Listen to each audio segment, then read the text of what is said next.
말씀 보시겠습니다. 오늘 은혜 받으실 기록된 하나님의 말씀은 로마서 16장 1절과 2절 말씀입니다. 로마서 16장 1절과 2절 말씀입니다. 신약성서 261페이지에 있습니다. 로마서 16장 1절과 2절 우리 함께 보시겠습니다. 내가 겐그리아 교회 일꾼으로 있는 우리 자매 베베를 너희에게 추천하노니 I commend to you our sister Bebe, a servant of the church in Gengrea. 너희는 주 안에서 성도들에게 합당한 예절로 그를 영접하고 무엇이든지 그에게 소용되는 바를 도와줄지니 이는 그가 여러 사람과 나의 보호자가 되었음이니라. I ask you to receive her in the Lord in the way worthy of the saints, and to give her any help she may need from you, for she has been a great help to many people, including me. 하나님 말씀입니다. 아멘. 네, 우리 로마서 16장 1절과 2절 말씀 함께 봤습니다. 우리 그 내용 중심으로 나에게 붙을 수식어는 무엇일까? 나에게 붙은 수식어는 무엇일까라는 제목으로 우리 함께 은혜 나누겠습니다. 로마서의 제일 마지막 장으로 왔습니다. 이제 16장이니까 다음 주 정도면 이제 아마 로마서가 이제 끝이 날 겁니다. 새로운 책으로 넘어가겠죠.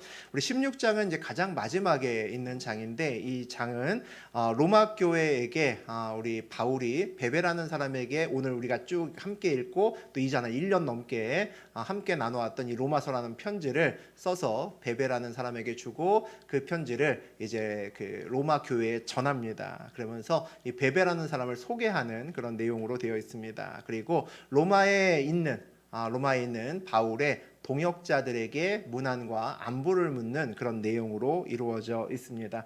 오늘 함께 나눌 부분이 이제 그런 얘기죠. 바울의 추천사와 동역자들에 대한 안부 인사를 함께 나누면서 그 안에 우리가 무엇을 또 붙들어야 되는지 함께 보겠습니다. 우리 1절과 2절 읽어보겠습니다. 내가 겐그리아 교회의 일꾼으로 있는 우리 자매 베베를 너희에게 추천하노니 너희는 주 안에서 성도들의 합당한 예절로 그를 영접하고 무엇이든지 그에게 소용되는 바를 도와줄지니 이는 그가 여러 사람과 나의 보호자가 되었습니다. 겐그리아라고 하는 곳은 이제 고린도 쪽에 이제 동편에 있는 항구를 이야기합니다. 이제 그곳에 겐그리아 교회가 있었는데 그곳에서 정말 충실된 일꾼으로 그곳에 함께 있었던 사람이 우리 자매 베베임을 우리가 알 수 있습니다. 일꾼이란 말을 이제 어원으로 따져보면 오늘날로 번역하면 집사라고 번역할 수 있을 것 같습니다. 베베라고 불리는 여자 집사가 있었다는 거죠. 바울이 이 베베 여자 집사에게 로마서라는 이 편지, 로마 교회를 향해서 쓴 이 편지를 베베에게 들려주고 이제 로마 교회로 보낸다 이런 얘기를 하고 있는 겁니다. 그리고 이 베베를 로마 교회에 이제 추천하고 있죠. 굉장히 좋은 사람이야라고 추천하고 있습니다. 우리가 이제 인생을 살다 보면 뭐 누군가를 이렇게 추천할 때가 있죠. 추천할 때가 있습니다. 그런데 누군가를 추천할 때 참 쉽지 않은 겁니다. 모두 다 느끼실 겁니다. 이 바울의 지금 상황은 자기가 잘 아는 교회에다가 이 베베를 추천하는 것이 아니라 한 번도 우리 로마 교회에 가본 적이 없다 그랬죠. 그러니까 자기가 잘 모르는 교회에 사실 베베라는 여자 집사를 추천하고 있습니다. 더군다나 한 번도 안 가봤지만 이 로마 교회는 우리 바울에게 굉장히 중요한 교회죠. 이 로마 교회에게 잘 후원을 받아야 그 다음에 우리 바울이 꿈꾸고 있는 스페인 선교가 온전히 될 수 있습니다. 그러니까 바울 입장에서는 로마 교회에 잘 보여야 되는 사람입니다. 로마 교회와 잘 관계를 맺어야 되는 사람이죠. 그러니까 잘 알지도 못하는데 좋은 관계를 맺어야 되는 교회에 어떤 사람을 추천한다. 이건 참 쉽지 않을 겁니다. 로마 교회에 찍히면 이제 스페인 선교는 물 건너갈 수도 있는 그런 거죠. 그러니까 더 사람을 추천하기 굉장히 곤란한 상황에서 우리 바울은 오늘 베베라는 여자 집사를 추천하는 것을 볼 수 있습니다. 우리가 어떤 사람을 추천할 때는 사실 내 이름을 걸고 추천하는 겁니다. 취업을 부탁했는데 내가 취업을 부탁한 그 사람이 입사하고 나서 막 사고를 치면 이 몸둘 바를 모르는 거죠. 내가 어떤 남자나 여자를 누구에게 소개팅을 시켜줬는데 나중에 듣고 보니까 야 인성 진짜 별로다 막 이런 얘기를 들으면 굉장히 난감해지는 겁니다. 소개해준 내 얼굴에 진짜 먹칠을 하는 그런 경우죠. 그 사람 때문에 관계에 큰 문제가 생길 수도 있고 낭패를 볼 수도 있습니다. 그래서 우리는 사람을 잘 추천하지 않으려고 합니다. 추천할 때 좀 꺼려지는 마음이 생길 때가 많죠.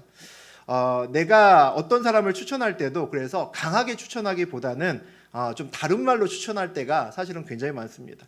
내가 보기에는 그렇게 나쁘지 않은데 잘 보고 판단해, 뭐 이런 정도로 추천하는 경우가 사실 굉장히 많습니다. 물론 그 사람 앞에서 얘기하지 못하지만 사실은 추천을 한 건지 안 한 건지 좀 애매한 말투로 추천을 할 때가 굉장히 많이 있습니다. 그렇게 하는 이유는 우리가 추천을 할 때 그만큼 부담스럽기 때문이죠. 부담스럽기 때문입니다. 어떤 사람을 추천을 줄 때, 또 내가 어떤 사람을 추천받을 때 어떤 말로 그 사람을 추천하는지를 잘 들으면 그 사람을 알 수 있는 경우도 꽤나 있습니다. 추천하는 사람은 어쨌든 나쁜 말은 안 합니다. 나하고 관계가 되는 사람이니까 누군가 부탁을 하는 거죠. 뭐 내 아들이나 내 딸을 좀 어떤 직장에 또는 어떤 사람하고 좀 잘 좀 연결해줘, 이렇게 부탁을 받은 겁니다. 나하고 일면식이 없는 사람이면 부탁 자체를 못하죠. 그러니까 내가 누군가를 추천하려면 어쨌든 추천하게 되는 입장에 놓이게 되면 추천을 받고자 하는 사람도 어느 정도 내가 아는 사람이라는 거죠. 그러니까 좋은 말로 추천을 할 수밖에 없습니다. 그런데 추천을 내가 어떤 사람을 받을 때 그 추천하는 사람이 그냥 괜찮다고 하는지, 아니면 정말 좋은 사람이라고 하는지, 아니면 나쁘진 않은 것 같아, 이렇게 애매하게 추천하는지 잘 봐야 된다는 거죠. 제가 옛날에 보기에 아주 별로인 사람이 있었습니다. 그런데 그 사람이 별로인 사람이 다른 사람에게 이제 추천을 부탁해서 그 좀 인망이 있는 사람이, 좀 명망이 높은 사람이 추천하는 그 자리에 제가 있었던 적이 있었습니다. 그 사람이 처음에 이제 추천할 때 제가 볼 땐 별로거든요. 근데 막 능력도 좋고 막 굉장히 좋게 얘기를 하더라고요. 그러다가 뒤쪽에는 은근히 나쁘지는 않은 것 같아라고 이제 끝이 나는 겁니다.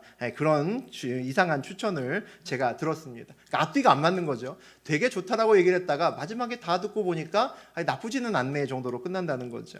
잘 들어보면 그 사람을 추천하는 말 중에 그 사람에 대한 진짜 평가가 일반적으로는 있습니다.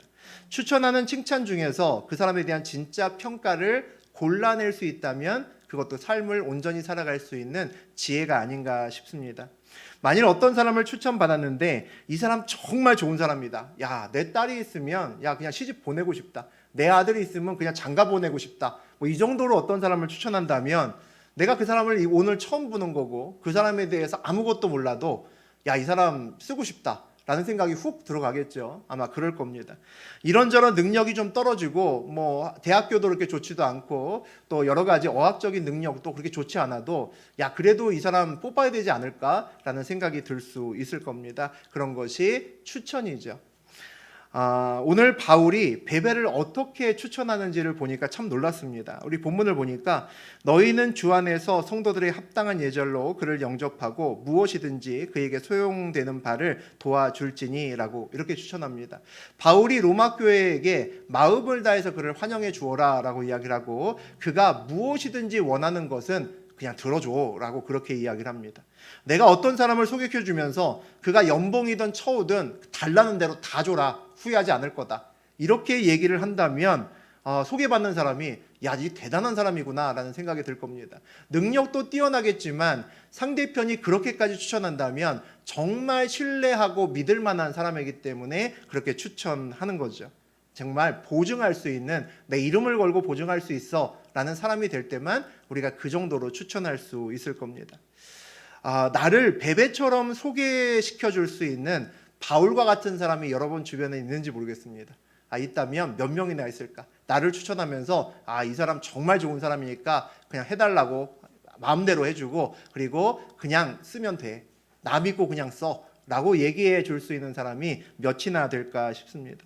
또 우리 주변에는 내가 바울처럼 이름을 걸고 자신 있게 소개시켜 줄 수 있는 그런 사람이 또 내 주변에는 몇 명이나 누가 그런가라고 좀 살펴볼 필요도 있는 것 같습니다. 만약에 나를 그렇게 소개시켜 줄 수 있는 바울이 내 주변에 많고 내가 또 베베처럼 저렇게 자신 있게 소개시켜 줄 수 있는 베베가 내 주변에 많다면 우리 인생길은 꽤나 행복한 인생길을 걷는구나라고 생각해도 좋을 것 같습니다. 그런 사람이 많다는 것은 나도 그렇게 살았기 때문에 내 주변에 그런 사람이 많은 것이기 때문입니다. 바울은 어떻게 베베를 이렇게 신뢰할 수 있게 되었을까 싶습니다. 오늘 본문을 보니까 그가 여러 사람과 나의 보호자가 되었음이라 라고 되어 있습니다.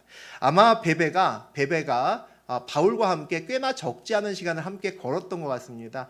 그러니까 바울은 베베라는 사람을 경험해 본 거죠. 데리고 같이 있어 본 겁니다. 같이 살아본 거죠. 그러니까 이분이 어떤 분인구나라는 것을 바울은 확신할 수 있었다라고 우리가 볼 수 있습니다. 나의 보호자가 되었다라는 것은 바울이 사역하는데 아마 여러 가지 후원, 기도와 또 물질과 다른 후원을 아끼지 않았구나라고 볼 수 있습니다. 바울의 사역에 정말 신실한 어떤 버팀목이었다라고 볼 수 있죠. 또 바울뿐만 아니라 주변에 베베의 도움을 받아서 하나님의 일을 하는 사람이 여럿 되었던 것 같습니다. 베베가 주변 사람들을 도와주는 것도 봤고, 그리고 자기가 어려울 때마다 자기에게 도와주는 베베를 보니까 베베가 정말 어떤 사람인지 바울이 확신을 갖고 로마 교회에게 추천할 수 있었다라는 겁니다. 우리가 어떤 사람을 볼 때 이 사람 정말 괜찮은가를 알 수 있는 몇 가지 방법이 있는데, 첫 번째는 자기가 어려웠을 때, 그 본인 스스로가 어려웠을 때 어떻게 반응하는지를 보면 그 사람이 어떤 사람인 줄 알 수 있습니다. 또 그 사람이 아니라, 그 사람은 뭐 그닥 괜찮은데 그 사람 주변 사람들이 어려워졌을 때 그 사람이 어떻게 반응하는지를 보면 또 그 사람이 어떤 사람인지 알 수 있을 것 같습니다. 내가 갑자기 어려워졌을 때 얼마나 평안을 유지할 수 있는지, 얼마나 상황에 담대할 수 있는지를 보면 뭐가 보입니까? 그 사람의 믿음이 보입니다. 어려울 때도 웃음을 잃지 않고 어려울 때도 평안함에 있을 수 있다면 그만큼 그가 믿음이 큰 사람이고 하나님을 온전히 의지할 수 있는 사람이죠. 내가 붙잡을 것이 없는데도 불구하고 내가 평안할 수 있다면 내가 누군가에 의해서 붙들림을 받았기 때문에 평안할 수 있는 겁니다. 우리는 그것을 믿음이다라고 부르죠. 나는 괜찮은데 또 내 주변에 어려움이 겪는 사람이 있을 수가 있습니다. 그럴 때 어떤 사람이 어떻게 반응하는지를 보면 뭐가 보일까요? 그 사람이 얼마나 은혜 가운데 있는지를 알 수 있습니다. 내 삶에 당연한 것 아무것도 없고 우연히 일어나는 것은 아무것도 없다. 우리 은혜라는 찬양을 통해서 그렇게 우리가 노래하지만, 찬양만 그렇게 하는 것이 아니라 삶에서 정말 그 은혜를 아는 사람은 주변을 돌볼 수밖에 없게 됩니다.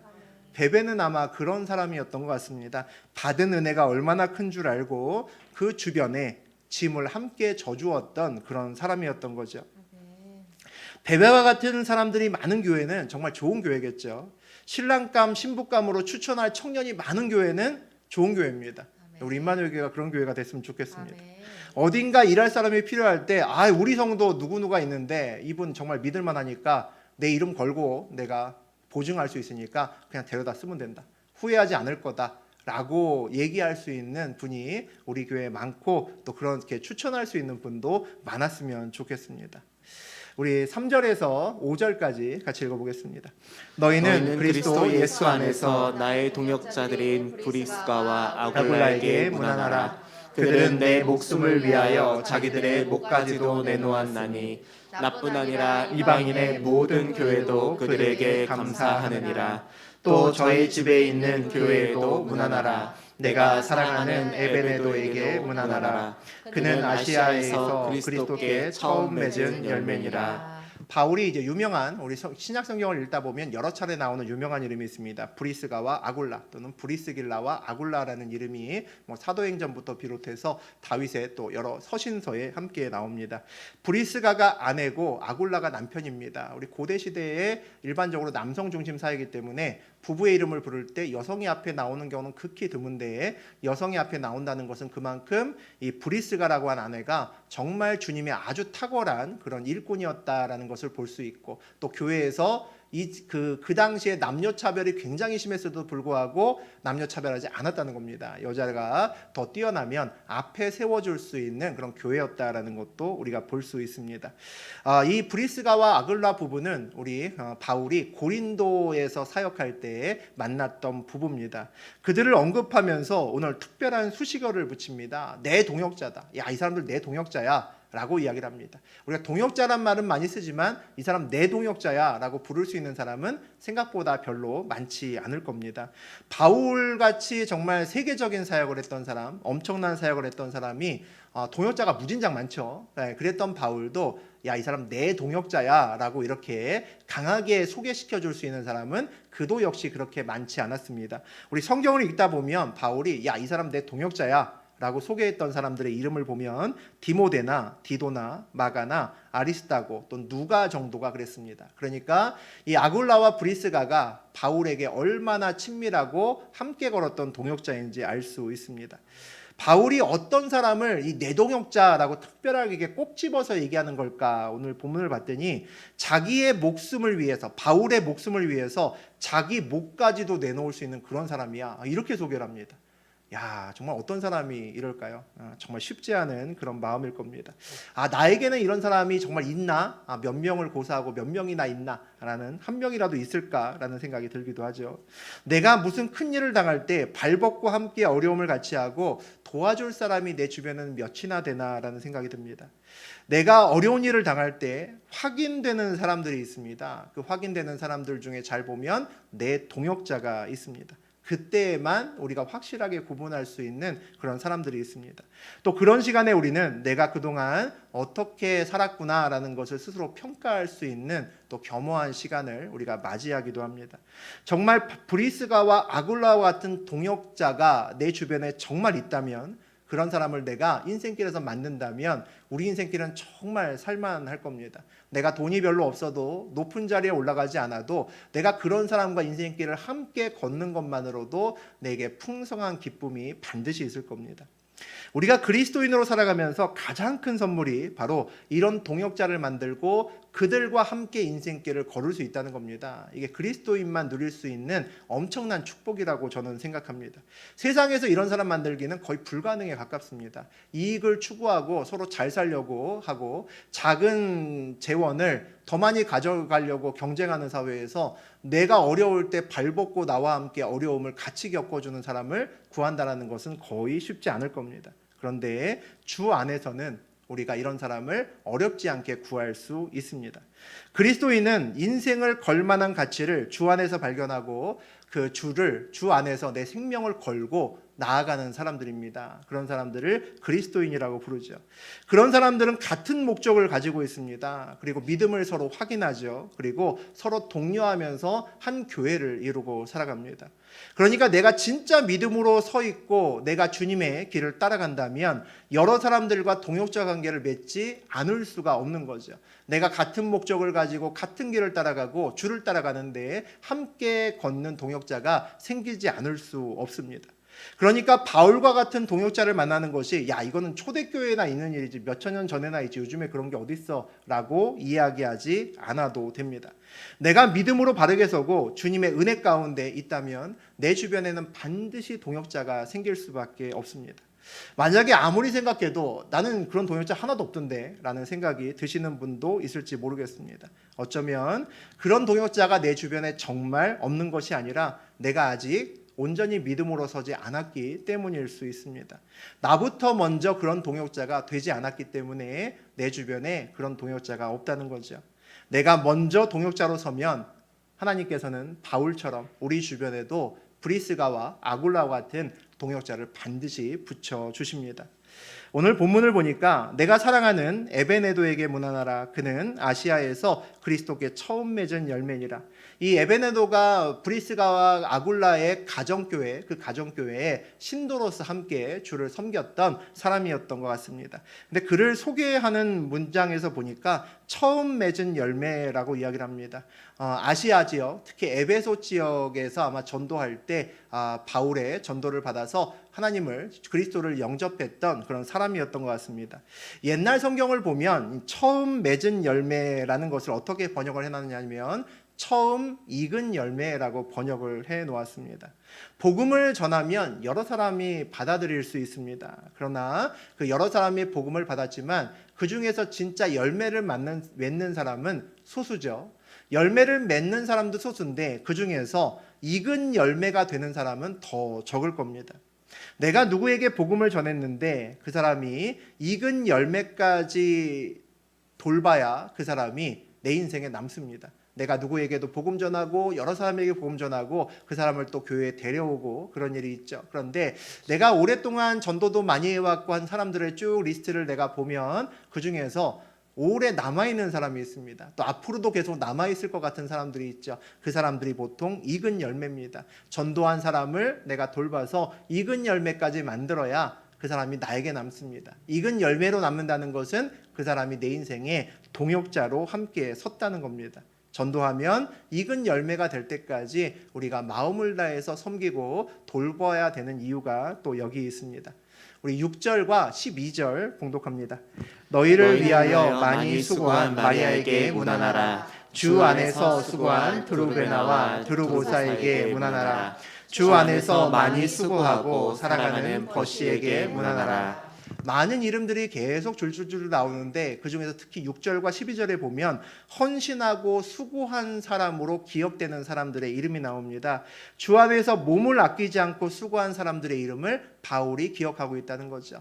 교회에서 또는 사역지에서 몸을 아끼지 않고 일하는 사람이 있다면 그는 하나님을 굉장히 사랑하고 그리스도를 아주 많이 사랑하는 사람일 겁니다. 우리가 가정에서도 사랑하는 사람과 같이 있으면 그 사람이 아프거나 어려울 때 몸을 아끼지 않습니다. 어디든지 가서 맛있는 것도 사줄 수 있고 몸에 좋다는 것들을 갖다 줄 수도 있고 또 아프다면 기꺼이 몸수고해서 약국이나 병원에 다녀오기도 합니다. 내가 몸수고를 할 때 전혀 아까운 마음이 또는 힘들다는 마음이 들지 않는다는 거죠.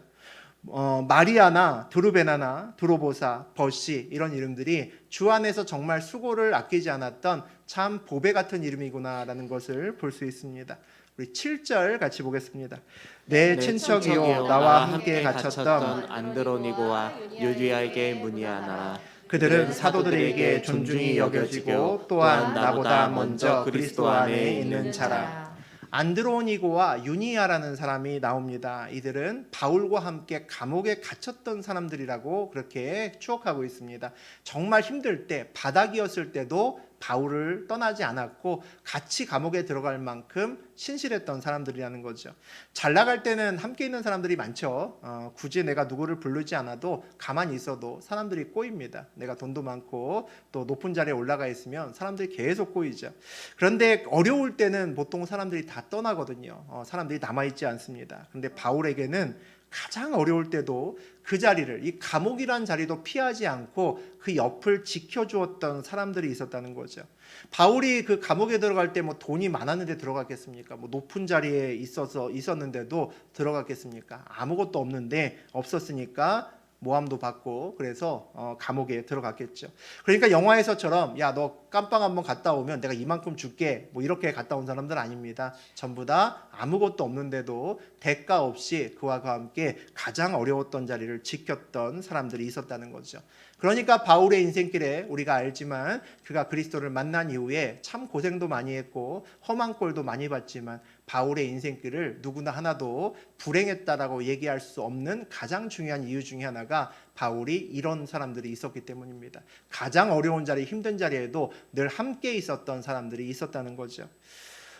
우리나라가 달갑지 않게도 여러분 다 아시는 것처럼 우울증, 자살률 세계 1위입니다.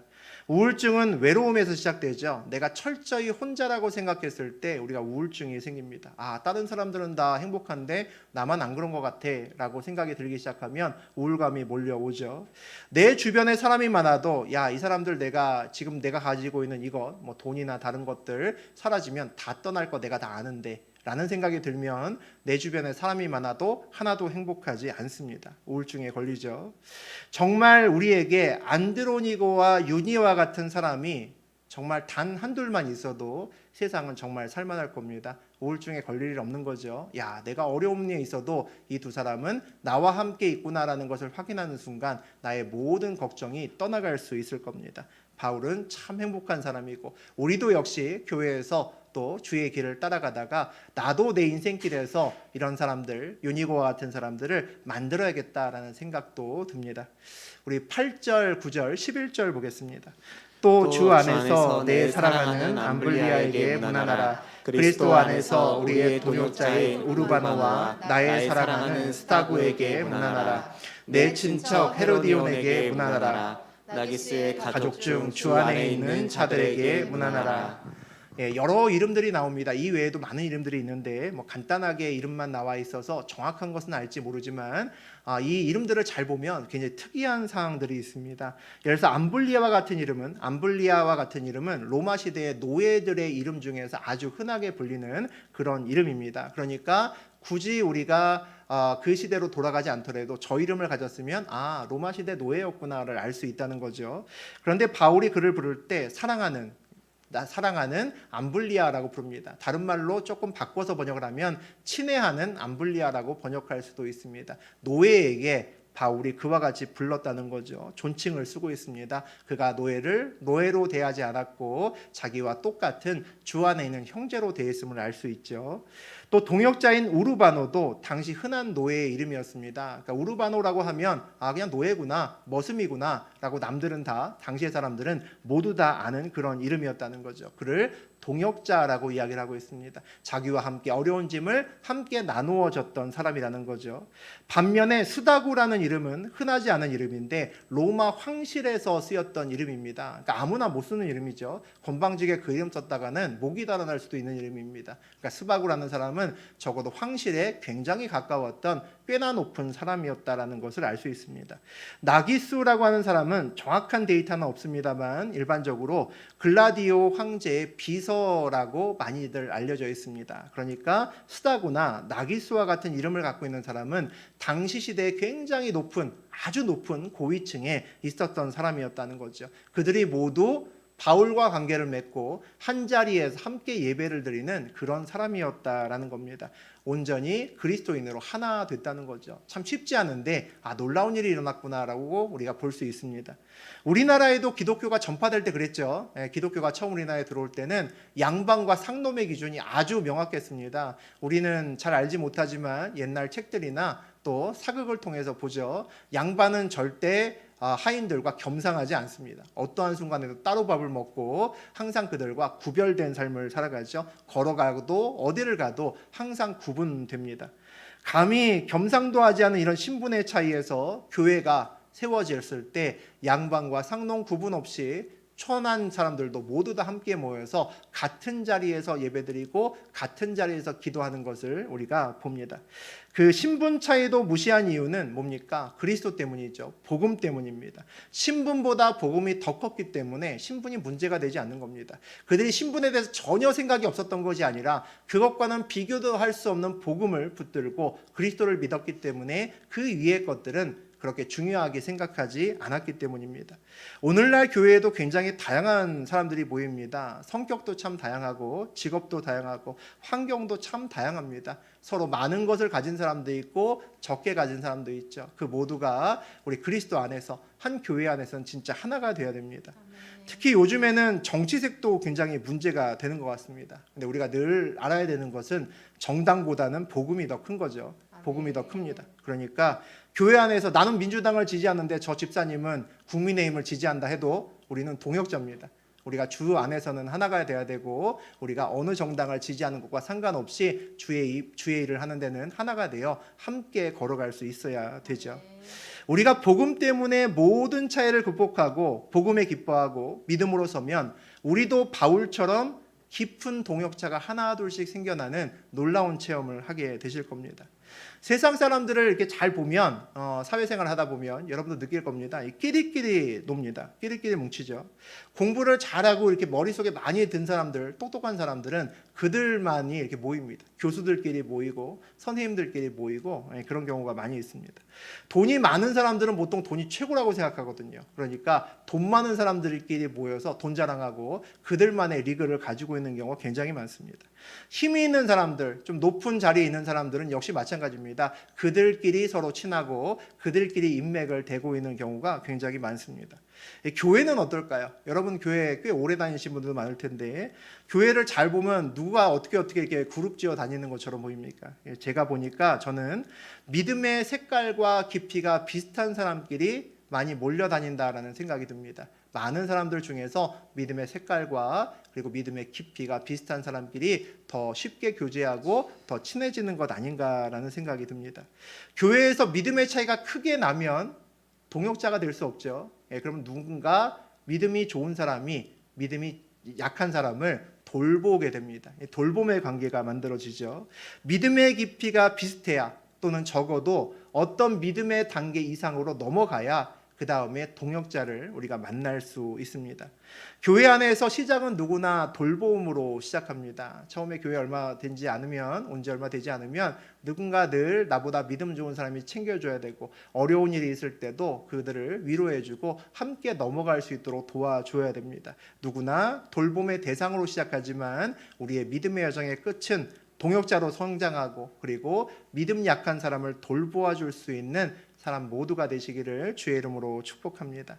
그렇게 믿음이 성숙해야 인생이 바뀝니다. 진짜 그리스도를 따라가며 얼마나 기쁜 인생길이 되고 사람 하나하나를 세우는 게 얼마나 소중한 것인지 그것을 느끼며 살아가는 진짜 인생을 걸어갈 수 있게 됩니다. 우리 13절 같이 읽습니다. 주 안에서 택하심을 입은 루포와 그의 어머니에게 문안하라. 그의 어머니는 곧 내 어머니이라. 이 루포라는 사람이 굉장히 유명한 사람입니다. 제가 얘기하면 여러분 다 아는 사람입니다. 이 루포가 누구냐면 예수님의 십자가를 억지로 졌던 사람이 있죠. 구레네 시몬이라는 사람이 있습니다. 우리 사복음서에 보면 예수님께서 이제 마지막에 십자가를 지고 골고다 언덕으로 올라가는데 너무 많이 맞고 막 너무 많이 이렇게 고문을 당하다 보니까 십자가를 지고 한두 발 가다 쓰러지고 한두 발 가다 쓰러지고 합니다. 그러니까 이 로마 병정이 이제 화가 나는 거죠. 빨리 올라가서 이 끝을 내야 되는데 여기서 이렇게 계속 쓰러지니까 화가 납니다. 그때 로마 병정의 눈에 걸린 사람이 하나 있었습니다. 힘 좋은 사람이 하나 있었죠. 그가 구레네 시몬입니다. 야, 너 일로 와봐 라고 해서 얼굴도 시커멓게 생긴 그 구레네 시몬 보고 야, 너 십자가 져. 그리고 그 사람이 예수님 대신에 그 무거운 십자가를 억지로 낑낑 지고 그 사람 예수 믿지도 않는 사람이었는데 억지로 지고 올라가서 예수님 대신에 고생했던 사람이 이 구레네 시몬입니다. 이 구레네 시몬의 아들 중에 하나가 이 루포라는 사람입니다. 다른 성경에 보면 나와 있습니다. 이 루포가 그 사람의 아들이었는데 이 주 안에서 택하심을 입었다라고 되어 있습니다. 그러니까 무슨 얘기입니까? 그리스도의 진짜 제자가 되었다는 겁니다. 세상의 눈으로 보면 구레네 사람 시몬은 정말 지나가다가 구경하러 왔다가 지나가다가 정말 재수없게 걸려서 무거운 십자가 지고 진짜 골고다 언덕을 올라갔던 진짜 안타까운 사람이었습니다. 그런데 그 우연 같은 잠깐의 인연으로 인해서 그의 온 가정이 구원받고 온 가정이 주의 참 제자가 되었음을 우리가 볼 수 있습니다. 이런 걸 보면 하나님의 계획에는 진짜 우연이라는 건 없구나라는 생각이 듭니다. 우리가 이 자리에 있는 것도 내가 하나님께 먼저 구원받은 한 사람으로 선 것도 우연이 아니라는 거죠. 반드시 필요했기 때문에 주님께서 불러주셨고 이곳에 앉히셨다는 겁니다. 구레네 시몬은 억지로 십자가를 졌습니다. 맞습니다. 억지로 십자가를 졌죠. 그런데 우리 인생길도 돌아보면 때때로 억지로 우리도 구레네 시몬처럼 십자가를 질 때가 있습니다. 내가 뭐 잘못한 것도 없고 내가 그냥 우연히 거기 있었을 뿐인데 그 이유 하나만으로도 내가 크게 고통을 당했던 적이 있습니다. 야, 내가 왜 이런 일을 당해야 되나? 이거 내 잘못도 아닌데 왜 이런 고난이 나한테 왔나? 정말 속에서 막 불이 올라오는 것 같은 그런 순간을 지나가기도 합니다. 그런데 그 억울해 보이는 그 일이 주 안에서 일어난 일이라면 그 일은 반드시 복이 됩니다. 주 안에서 일어난 일이라면 반드시 복이 된다는 거죠. 왜냐하면 그 말도 안 되는 내가 억울해 보이는 그 일이 그냥 우연이 아니라 반드시 필연으로 일어났던 일이기 때문입니다. 다시 말하면 그 안에 주님의 목적이 분명히 있다라는 거죠. 오늘 본문을 읽으면서 첫 번째 드는 생각은 이름이 참 많이 나오네 라는 생각이 듭니다. 이름 무진장 많이 나옵니다. 바울이 가보지도 않은 로마 교회에 편지를 쓰면서 뭔 이렇게 많은 사람들에게 안부를 전해달라고 이렇게 쓰는 걸까라는 생각이 듭니다. 로마 교회 담당자가 이 편지를 읽으면 굉장히 짜증나고 귀찮을 수도 있잖아요. 쭉 읽다가 마지막에 보니까 누구에게도 안부를 전해주고 이 사람에게도 안부를 전해주고 이렇게 한참 나오는 겁니다. 바울이 그렇게 많은 이름을 거론하고 안부를 전해달라는 것이 왜 그랬을까요? 이 바울이 정말 하나님 일 많이 했던 사람이잖아요. 근데 이 바울의 많은 일을 자기 혼자 한 것이 아니다라는 것을 우리가 알 수 있습니다. 믿음 좋은 많은 성령의 사람들이 함께 도와서 그와 함께 했던 그 결과들이 그의 모든 사역으로 나타났음을 우리가 볼 수 있습니다. 바울처럼 나도 좀 크게 쓰임받고 싶다라고 그렇게 기도하고 또 소망을 두고 계신 분들이 있을 겁니다. 그러면 나도 바울처럼 이렇게 안부를 전할 수 있는 사람들이 주변에 많이 있어야 됩니다. 내가 나의 안부를 전할 수 있는 그 사람에게 꼭 안부를 전해달라고 부탁해야 되는 사람들이 내 주변에 많이 있어야 된다는 거죠. 크게 쓰임받고 싶은 사람은 외국어를 몇 개 국어를 많이 하고 재산이 많은 사람이 아니라 많은 동역자와 함께 걷는 사람입니다. 그 사람이 정말 많은 쓰임을 받을 수 있다는 거죠. 그러니까 내 주변에 풍성한 동역자가 생기기 시작하면 뭘 기대해야 될까요? 야, 내가 이제 쓰임받을 때가 다 됐나 보다라고 기대하셔도 좋습니다. 나도 그런 동역자 중에 한 사람이 되었고 그런 동역자가 내 주변에 있다면 쓰임받지 않을 수가 없기 때문입니다. 오늘 바울이 편지를 통해 많은 사람들을 다르게 소개하고 있는 것을 우리가 봤습니다. 그것은 바울이 그 사람들을 각각을 생각하면 그 사람들의 이름을 떠올려 보면 다른 것들이 생각났기 때문이죠. 브리스가와 아굴라를 생각하니까 야, 헌신했던 사람, 나와 함께 진짜 생명도 걸었던 사람, 야, 진짜 그런 신실하고 믿음 큰 사람이구나, 이런 생각이 났다는 거죠. 안드로니고와 유니아를 이름을 떠올리니까 야, 평판도 좋고 정말 신뢰가 가득하고 야, 감옥에도 나가고 갔던 사람이구나, 이런 생각이 떠올랐습니다. 마리아나 드루베나나 드루보사 버시를 생각을 했더니 야, 진짜 어떤 일을 하든지 간에 몸 아끼지 않고 진짜 열심히 봉사하고 헌신했던 사람이구나, 이런 게 생각났다는 거죠. 주님이 저하고 여러분을 이름을 떠올리면 뭐가 같이 떠오르실 것 같습니까? 참 부끄러운 일이죠. 하나님이 우리를 생각하실 때도 우리가 앞에 나왔던 이 브리스가나 또 유니고나 이런 사람들과 같이 다른 어떤 좋은 것들이 떠올렸을까 싶습니다. 바울은 오늘 그의 사람들을 부를 때 다양한 수식어를 붙입니다. 수식어들을 보면 내 목숨을 위해서 자기 목숨도 아끼지 않았던 사람이라고도 하고 나의 동역자라고도 하고 나의 첫 열매, 정말 많이 수고한 사람이라고도 얘기합니다. 나 때문에 힘든 일을 겪었던 사람, 또 내가 사랑하는 사람이다 라고 이렇게 수식어를 붙입니다. 그리스도께서도 우리의 이름을 부르실 때 그 이름 앞에 무언가 수식어를 붙이실 겁니다. 우리 앞에 붙을 그 수식어는 도대체 뭘까라는 생각이 듭니다. 혹시 나쁘지는 않은 사람이나 또 큰 걸림돌이 되지는 않았던 그런 사람이라고 혹시 우리 앞에 그런 수식어가 붙지는 않을까라는 생각도 듭니다. 지금도 우리가 살아가는 세상에서 성령님은 여기저기서 놀라운 일을 합니다. 우리가 다니엘 기도회나 그 외에 뭡니까? 우리 CTS나 CBS에 여러 가지 그 간증을 하는 사람들을 보면 이 지구상의 어딘가에서도 지금도 초대교회 같은 일이 여전히 일어나고 있고 놀랍게 입을 다물 수 없는 일들이 지금도 일어나고 있습니다. 그러니까 우리가 기도할 때 주님, 저 좀 사용해 주십시오라는 그 기도를 할 때 주님께서 그 기도에 응답하지 않으실 이유가 하나도 없다는 거죠. 하나님, 저를 좀 써주십시오라고 할 때 그 기도에 왜 응답을 안 하시겠습니까? 세상에 필요한 일꾼들은 많고 실제로 일꾼들은 적습니다. 참여할 일꾼들은 적은 거죠. 일자리는 많고 일꾼은 적습니다. 그러니까 우리가 써달라고 하는 기도에 하나님께서 응답하지 않으실 리는 없습니다. 그런데 문제는 바울이 베베를 추천했던 것처럼 예수님께서 우리를 추천할 수 있을까라는 그것이 문제죠. 얘가 진짜 믿을만하고 좋은 사람이니까 얘가 해달라는 대로 다 해라, 내 이름을 걸고 얘기하니까 내 이름 믿고 그냥 써 라고 우리를 예수님께서 그렇게 추천할 수 있을까 싶습니다. 그러기보다는 야, 얘가 부탁하면 잘 보고 들어줘야 된다, 다 들어주면 큰일 난다 라고 혹시 우리를 그런 말과 함께 어느 자리에 소개시키시는 것은 아닌가 싶습니다. 우리 인생이 얼마나 성공했는지는 내 이름 앞에 어떤 수식어가 붙느냐에 따라 달라져 있다라는 생각도 듭니다. 예수님께서 우리를 부르실 때 착하고 충성된 종아, 내 사랑하는 자야, 나 때문에 정말 고생 많았구나, 이렇게 불러주신다면 우리의 인생길은 정말 잘 사는 인생길일 겁니다.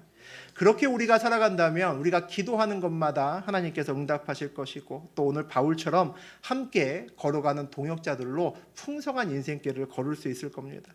정말 의미 있고 참된 인생길을 걸어갈 수 있다는 거죠. 내가 정말 우리 오늘 읽었던 것처럼 우리 주변에 나를 베베처럼 소개할 수 있는 바울과 같은 사람이 많은 그런 인생길이었으면 좋겠습니다. 그리고 내 주변에 베베가 많아서 어느 누구에든지 간에 이 사람 써보고 이 사람 써주십시오라고 그렇게 추천할 베베가 내 주변에 많은 사람이었으면 좋겠습니다. 그렇다는 얘기는 우리 주변에 동역자가 많다는 이야기고 우리가 하나님의 사역의 중심이 돼서 걸어간다는 겁니다. 그렇게 걸어갈 때 인생길이 정말 기쁩니다. 바울의 인생길 누구보다 기쁜 인생길이었습니다. 나와 함께 생명을 걸 수 있는 사람이 내 주변에 있다는 것만큼 행복한 일이 누가 있겠습니까? 그렇게 걸어가면 우울증이고 뭐 이런 것들은 우리 인생길에 문제가 되지 않습니다. 저하고 여러분 인생길에서 정말 참 기쁨을 알고 그 기쁨을 붙들고 살아가는 저하고 여러분 되시기를 주의 이름으로 축복합니다. 아멘.